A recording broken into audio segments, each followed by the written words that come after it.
বেশিরভাগ হাসিনার অধীনে সে একটা নির্বাচনও সুষ্ঠু হয় নাই। যে নির্বাচন হয়েছে এটা হলো ডাকাতি নির্বাচন। 17 বছরের ভিতরে আমি কোনোদিনও ভোট দিতে পারিনি। দেশে যুদ্ধ হলে বাংলাদেশের একটা প্রভাব আসবে। আমাদের গ্রামের ভাষা আছে, এক ঘরে আগুন লাগলে ফাঁসের ঘরে তাপ যাবে।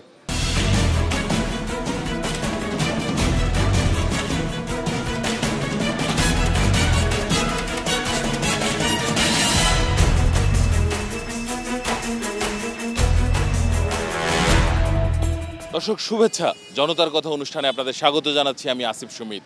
আপনারা জানেন সাধারণ মানুষের মতামত তুলে ধরতে 21 টেলিভিশনের নিয়মিত আয়োজন জনতার কথা। আজকে সাধারণ মানুষের কথা শুনতে আমরা এসেছি রাজধানীর তেজগাঁ শিল্পাঞ্চল এলাকায়। আমাদের প্রত্যাশা দেশে শক্তিশালী গণতন্ত্র, আমরা চাই সরকারকে সহায়তা করতে। দর্শক, সাধারণ মানুষের কাছে আজকে আমরা জানতে চাই যে বিগত দিনে অর্থাৎ বিগত আওয়ামী লীগ সরকারের সময়ে যে সকল স্থানীয় সরকার পর্যায়ে নির্বাচন হয়েছে সেখানে স্বতন্ত্র প্রার্থী যারা নির্বাচিত হয়েছিলেন, বিশেষ করে উপজেলা চেয়ারম্যান এবং ভাইস চেয়ারম্যান, তারা স্বপদে বহাল থাকতে চায়। তাদেরকে অব্যাহতি দেওয়া হলেও এখন তারা দাবি করছেন যে তাদেরকে যেন তাদের পদ ফিরিয়ে দেওয়া হয়। সাধারণ মানুষ এ বিষয়ে কি মনে করেন জেনে নেব তাদের কাছ থেকে। আওয়ামী লীগের সহযোগিতা ছাড়া বিগত 17 বছর কেউ নির্বাচনও করতে পারে নাই, ভোট কেন্দ্র যাইতে পারে নাই, আমরা যে যাইতে পারি নাই। আরেকজন গেছে, তাহলে কীভাবে গেছে? নিশ্চয়ই হয়তো আওয়ামী লীগের সহযোগিতা নিয়ে গেছে। এগুলো ভালো করে আমাদের আগে বুঝতে হবে, জানতে হবে, তারপর ওই লোককে সুযোগ দিতে হবে। স্বতন্ত্র বলে না, যেটা বলুন শেখ হাসিনা দল থেকে গেছে। আর তাছাড়া শুধু ওনারাই না, বিভিন্ন মিল ফ্যাক্টরিতেও কিন্তু শ্রমিক ইউনিয়ন, ট্রেড ইউনিয়ন আছে। ওইখানে অনেক ইউনিয়নে আছে, দেখা গেছে শেখ হাসিনা ক্ষমতা আসার পরে নির্বাচনে হয় নাই। তো ওই হিসেবে তো ওনারা তখন যেভাবে নির্বাচনে ইয়াতে ছিল, চেয়ারে বসা ছিল, তাহলে তো ওই যুক্তি হিসেবে ওনারা এখনও চেয়ারে বসতে পারে। বেশিরভাগ হাসিনার অধীনে সে একটা নির্বাচনও সুষ্ঠু হয় নাই বলে, কেননা দিনের ভোট রাত্রে দিয়েছে। রাত্রে দিয়া জনগণকে দেখাইছে, 5 জন লাইনে খাড়া করাই জনগণকে দেখাইছে আমরা ভোট দিতেছি। কিন্তু ইউনিয়ন কাউন্সিল হইতে, পৌরসভা হইতে, উপজেলা হইতে সব ভোটগুলো এরকম হয়েছে। হাসিনার আমলে সুযোগ সুবিধা ব্যবহার করছে, যে নৈরাজ্য সৃষ্টি করছে, তাদেরকে কোনো কাজে কোনো সহায়তা করা উচিত না।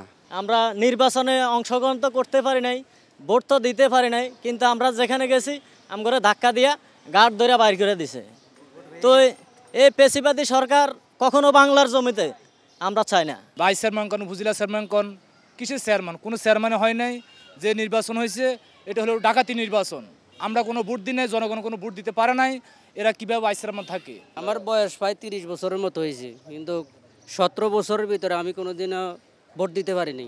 কেন্দ্রতে আঙরে ধাক্কায় বার করে দিত, এরা বিএমপি করে, এরা আওয়ামী লীগ বিএমপি ধাক্কায় বার করে দিত, তাঙ্গরে ফিটি বার করে দিত। আমরা কান্দে কান্দে বাসা চলে যেতাম, আমরা কিনে ভোটও দিতাম হারি না। আমার মনের দুঃখ কষ্ট রয়ে গেছে। অনেক ধন্যবাদ আপনাকে। দর্শক, আপনারা শুনছিলেন সাধারণ মানুষের প্রতিক্রিয়া। সাধারণ মানুষ খুব সচেতনভাবেই তাদের রাজনৈতিক দৃষ্টিভঙ্গি দিয়ে তাদের মতামত জানাচ্ছিলেন। এখন সাধারণ মানুষের কাছে আরেকটি প্রশ্নে যেতে চাই। মূলত আমাদের দুই প্রতিবেশী ভারত এবং পাকিস্তানের মধ্যে যুদ্ধ শুরু হয়েছে। সেই যুদ্ধে বাংলাদেশ কি অবস্থান নেবে? সাধারণ মানুষ বাংলাদেশের কাছে কি প্রত্যাশা করেন? এটাতে কোনো শান্তি আসবে না, এতে আরও পর্যায়ক্রমে অশান্তি আরও বাড়তে থাকবে। তা আমি মনে করি বাংলাদেশ অবশ্যই শান্তি চাইবে, এটার সাথে আমরাও একমত পোষণ করি, সরকারও একমত পোষণ করুক, আমরা এটাই কামনা করি। আমরা এই যুদ্ধ চাই না, আমরা চাই তারা শান্তিভাবে বসবাস করি সবাই মিলে।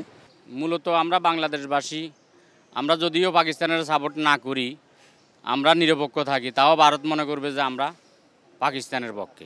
দোনো দেশের প্রধানমন্ত্রী মিল্লা যুদ্ধটা বন্ধ করা দরকার। দোনো দেশের মানুষ ক্ষয়ক্ষতি হবে, এটা আসলে ঠিক না। দুই দেশে যুদ্ধ হলে বাংলাদেশের একটা প্রভাব আসবে।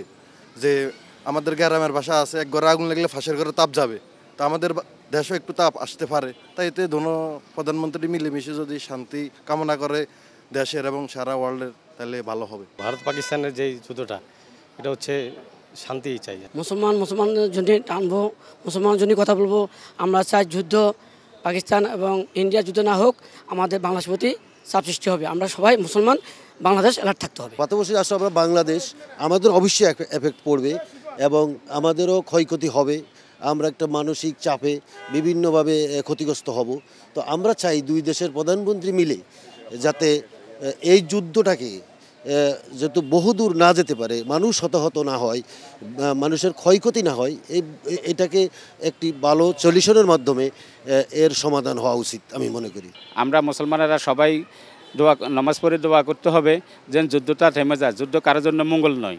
ভারত যে অবস্থা করতেছে আমাদের পাকিস্তানের বাইরের যে কয়েকটা মসজিদ পিড়ে ফেলাইছে, এটা দুঃখজনক ব্যাপার যে মুসলমানের কলিজার মধ্যে আঘাত দিয়ে ফেলাইছে। তো এটা তো আমাদের জন্য কাম্য না।